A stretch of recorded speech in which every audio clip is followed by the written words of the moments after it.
Hey everybody, Valor Swanson here with Customer Experience in the Cloud. Welcome to the show today. We've got a guest that's going to be popping up here in a minute. We're excited to continue our series of the Customer Experience Differentiated. And today's show is, does your agent have an AI angel on their shoulder? Sitting right over here or over here. Remember those cartoons when you had like the little devil on one side and the angel on the other side? And we're going to have a little bit different take on this because it's going to be about, instead of the angels telling you what to do per se, it's actually the angels going to be out there working for that agent. And so before we get started, though, let's talk about the three things we talked about last week. And they were related to the first part of using AI and video and creating a differentiated customer experience in your contact center. And the first bit was about making sure that the first impression that your customer has when they come into your contact center is going to be the self-service component.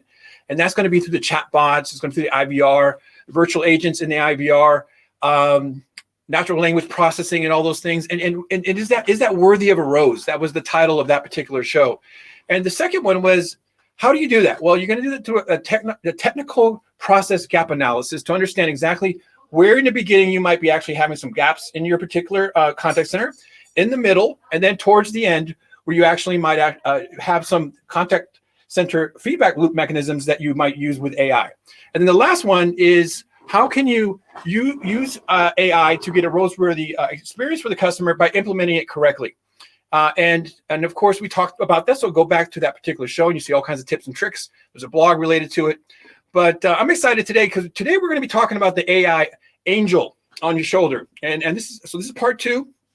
And exactly how does that angel support this process of making sure that the customer experience is differentiated? So today, we've got Andy coming up on the show here. There he is. Andy, welcome. Hey guys, how you doing, Valor? Doing good. All right, so today we're going to continue on with the show and have a lively discussion. And and what we're getting at today is again, it's all about the human aspect of the utilization of the AI, right? And first of all, the premise here is that humans, we all need and want feedback, and the reason for that is because we're wanting to have purpose and meaning behind our work, and being able to do that work in a more effortless manner. And specifically, the younger generation. So I think we talked about in a previous show that in the UK, the average age of a agent is probably between 27 and 32. And in the US, it's about 23 to 27, kind of, a little bit younger. But this younger generation is not just that they're younger, but they're coming up in a different era of technology. And even with the technology that's out there, there's still the same human principles, right? They're still there. People want to get feedback. So contact centers have always struggled with feedback. I mean, I remember when I was a supervisor, and this holds still true to today. You struggled with just getting 3% of your agents monitored in the course. 3% of all your agents monitored in the course of a month, and then on top of that, getting the feedback from the quality guys sitting down next to those agents and actually being able to give that feedback normally didn't happen until the end of the month. And so, unfortunately, you sit there next to the agent and they have a little bit of contempt for you because of the fact that, look, you don't actually know what's happening in my world because you're trying to tell me after 1,000 calls that you are saying that these 3 calls are a representation of my performance when actually it's not. So it is kind of hard to make sure that you are representing the performance of the agent with the reality of the amount of samples that you're taking and the feedback that you're given. So this is actually more important, Andy, right, with the pandemic? Oh, absolutely, because you're not there. People are not there in the contact center, actually in the space. People walking around, listening to calls going on. I mean, in a typical contact center, you got people roaming and listening in. Yes, exactly. Now, the 81% of all customers across industries attempt to take care of matters themselves without reaching out to live agents. So if 81% are trying to take care of things themselves, finally, when they get to the point where they're actually talking to a customer, there's an issue here. I'm sorry, guys. We got a little bit of background here because, we're working from home. We've got some little ones. So if you hear some noise in the background, just ignore that. 81% of all the customers are trying to take care of things themselves. It's the reality of COVID, guys. 81% of all these customers are trying to take care of themselves. So once they get to a situation where they can't take care of these things themselves, the agent then is having to take a much more emotive, a much more complex call. And the call probably is one where the customer might be a little bit more frustrated. They've already tried some things. And so the agent is probably having to do a lot more complex things that they normally would. So we're wanting the agent to be able to get through these things that the customer feels are still important. And those things are on this slide here that I have that shows, if you guys recall from the previous show, that the customers are wanting a very fast response time. And that is always paramount. But at the same time, that response time, it can't be one where the agent is not knowledgeable because they haven't been coached or they don't know what the latest update on the product is, the latest offer or whatever that might be. And so today's show is going to be about how we use agent assist and agent coaching with AI so we can actually make sure that customer is getting what they expect.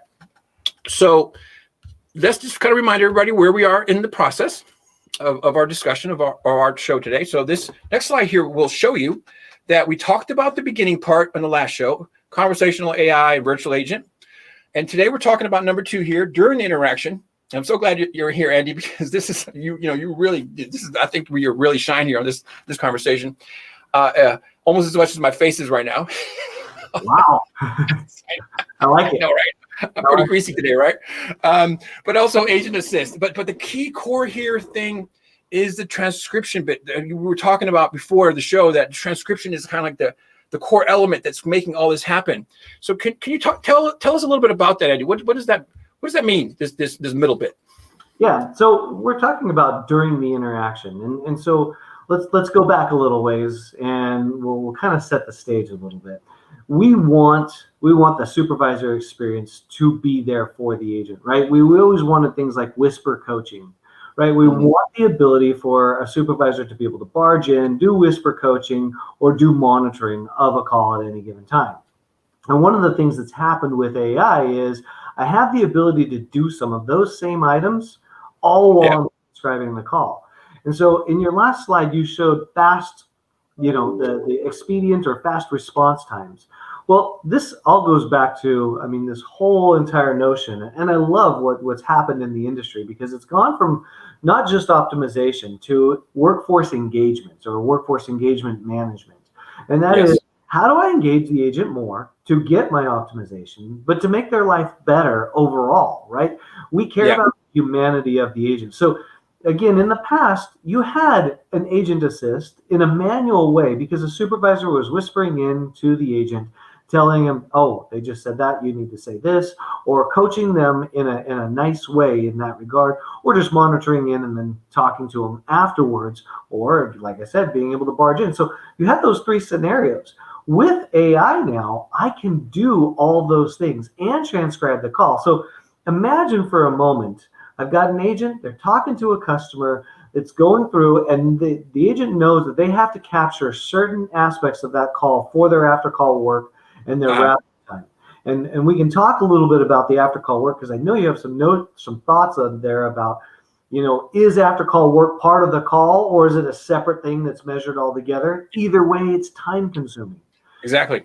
I think I was sharing with you that I've experienced it can anywhere be 10% up to 50% or greater of the call. Depending on the vertical. It has huge lag in the ability for the agent to be focused on the next call because they're having to remember all the things and notes that they took to update these forms, and let alone worrying about the stuff that was being whispered in their ear by that one supervisor who's just focusing on them and not even being able to get to everybody. That's right. So you're right, and it's a one-off scenario. This lets me do everybody at once, and I can shorten that time because I've transcribed the call. So the majority of the work is now done. It's there and set up. Now the agent can go through and highlight and do the small amount of things, but we're finding that this can cut after call work time minimum 20%, as high as 80%. And that allows them to take a next interaction. And you said something earlier when you and I were talking. What do you call that? Expanded capacity? Yeah. So you're actually going to free up a lot more capacity. And it is a direct correlation to the percentage. So if you're going to take 25% or 20% or 10% off the entire average handle time, you've instantly increased your capacity by 5, 10, 20%. So if you've got 10 people coming into the next class, in training class, you only need 8 people in the next round of, because you've now are going to be taking those contacts. And the reality is this is not impacting the talk time. So you're not squeezing that agent, but you better speed up. You better talk as fast as Valor does. He can get to those calls, with spit coming out everywhere. But no, the reality is you want the agent to talk as much as the process takes, but all the ancillary things that are happening, like wrap up time, the holds, because you got to fill something out. All those things are starting to get extracted from the overall average handle time, so that the customer, in all essence, the ratio of talk time to the overall handle time is actually increasing. So the engagement is actually a lot better, a lot more focused, and a lot more with the agent not being distracted by some of this administrivia and being able to focus on what the customer is saying. It's very much more a customer-centric approach, right? Yeah. I get to now focus and hone in on the customer, what the customer is saying, without dealing with some of these ancillary items and letting those ancillary items be captured. At the same time, I still get the coaching capability. So the agent can coach, right? Can prompt stuff up on the screen, can pop up different things there. And we've even seen some agent assist, and we've evaluated multiple vendors that do this and incorporated those into our product. But at that point in time, we can even have a whisper notion sent over to them. Hey, mention this at this point in time. So there's a lot of different ways that we can take advantage of this technology, and really, it's a huge aspect of when you look at AI throughout the entire call stream of those areas. So this is one of the bigger ones for sure. Yeah. So we've talked kind of, conceptually and in the practical, conceptually as well as the practical aspects, as well as, the philosophical, humans need this and that. But Andy, what is it, where does this sit? Is it in the cloud? Is it, is it software that, how does it kind of fit into the ecosystem of this cloud platform? And, how do you get started with something like this? You actually need to talk to the most appropriate people that have done the research on this. Talking to one vendor is great, right? Mm-hmm. But if you've talked to a vendor, let's say, we'll just throw it out there, say LifeSize, for example, who has worked with and evaluated 16 different vendors in this space, now you've got some of that knowledge that can be passed along to you. So now you understand where's the best place to implement and how they've implemented it. So experience matters, but also looking at the breadth, because not every vendor does this the same. So you want to make sure that you're talking to somebody who's going to be able to give you some options, not just their option, but multitude of options of how to actually put this in place. And then you have to make sure that you understand the contingencies of, am I just going to do the real-time interaction, or am I going to do pre or post or routing with this as well?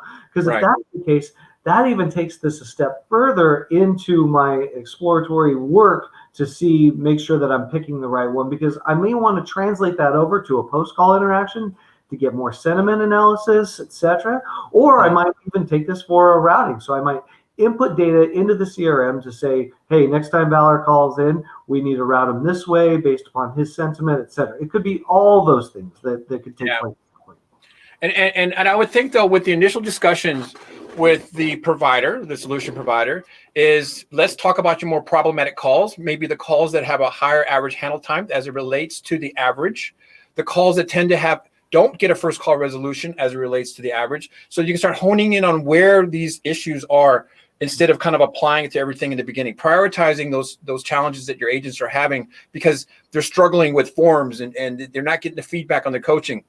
Yeah.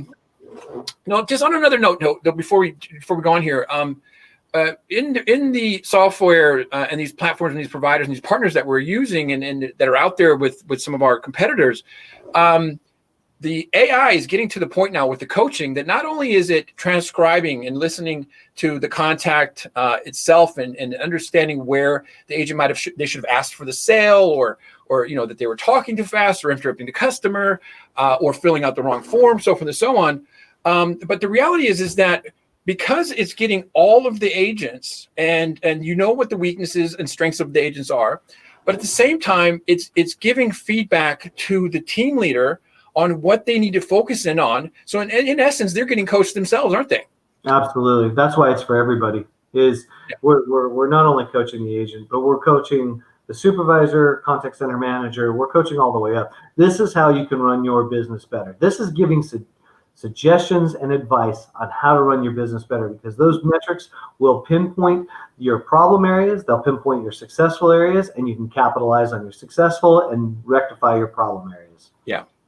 It's just all around a good tonic. Yeah, it is definitely a full-blown tonic. Yes. Okay, so guys, on the next slide here, the next little picture here, I do tend to on the show, doom and gloom. If you don't do this, your life's going to fall apart, and you're not going to be a call center director anymore. But anyway, let's look at the positive sides here. So, a good customer experience is all about how the agent is interacting with that customer in that moment of truth. Because as we said in the beginning, 81% of these guys are they're wanting to do things themselves. They're making an attempt. But if you get to the agent, it's all about that experience with that agent. And it's the agent's experience on the feedback that they get, the support that they get through the automated processes from the AI.